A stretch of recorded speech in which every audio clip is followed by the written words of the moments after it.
Kettlebell thrusters will bulletproof your heart, build an athletic physique, and help you stay strong, lean, and healthy for decades to come. Most people think you need to spend hours in gyms and take expensive supplements just to get fit. But I like to get back to absolute basics and take a minimalist approach to fitness so it doesn't take up any more of my time or brain power than it absolutely needs to. I'm fascinated by how ancient populations became strong and athletic before modern gyms, bodybuilding, and social media influencers. And if we look at ancient cultures, they often trained full body movements. The ancient Greeks used similar tools to kettlebells called halteres. They were just bricks with a handle, some kind of ancient crossbreed of kettlebells and dumbbells. And I'm sure you don't need reminding how the athletes likely looked. Pretty damn strong and fit. But it's not only about looking athletic and lean, it's also about actually being healthy and resilient to life. The ancients didn't understand what goes on beneath the skin as well as we do today, so let's look at the question.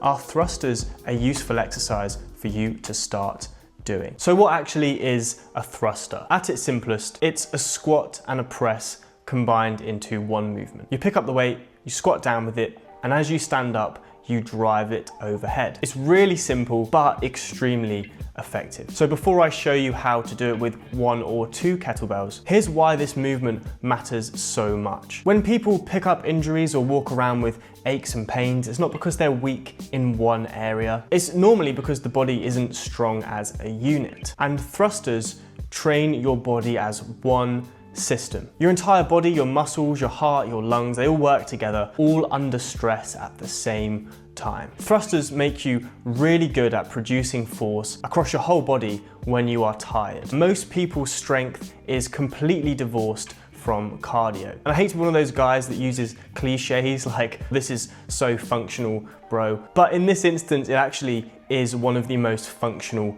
movements that you can do. Your heart gets stronger, your muscles get stronger, your lungs get stronger. This not only leads to better performance when doing difficult tasks in everyday life, but also reduces strain on your heart when you're resting. So they make you extremely resilient to the injuries that people pick up very frequently throughout life. Thrusters also burn a lot of energy, a lot of calories. And when you do this kind of movement that demands a lot from your body, your muscles act like a sponge for sugar. That is huge for people struggling with fat loss, insulin resistance, or early warning signs of blood sugar issues. So by burning and using so much energy during this movement, it's so much easier to control your blood glucose, it's easier to control your weight. They also help you build extremely resilient shoulders. Thrusters work the shoulders in 2 ways. They firstly hold the weight in place, they contract isometrically, and then at the end of each movement you have to move that weight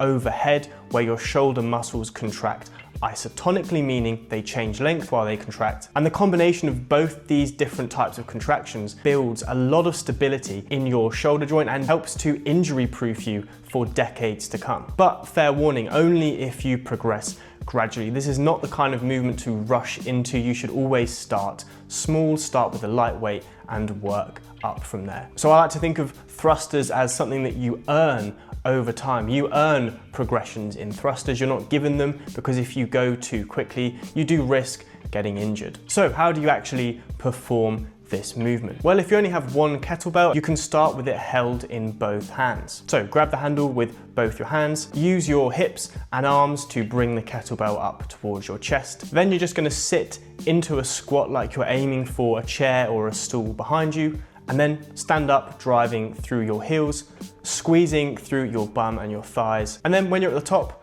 let that momentum and that leg drive help you to push the kettlebell overhead. If you're new to this movement, go lighter than you think you need to, just to get used to things. Once you get comfortable with 1 kettlebell in 2 hands, you can start using 1 kettlebell with 1 arm, 1 side at a time. Now this is a lot harder because your shoulder is going to have to work overtime to keep that kettlebell in place. You're going to have to keep your chest and your head up to stop it slipping forwards. You can use your other arm as a counterbalance. That helps me a lot. And also be prepared for one side to feel 10 times harder than the other. My left hand side feels a lot weaker. This is normal for most people. Now, when you get to a point when you're comfortable with 1 kettlebell single side at a time, you can move on to double kettlebell thrusters. Let me know your experience with thrusters in the comments. If you want to see my full routine, there's a video linked up here, or YouTube thinks you'll like this video here. Thank you for watching. See you next time.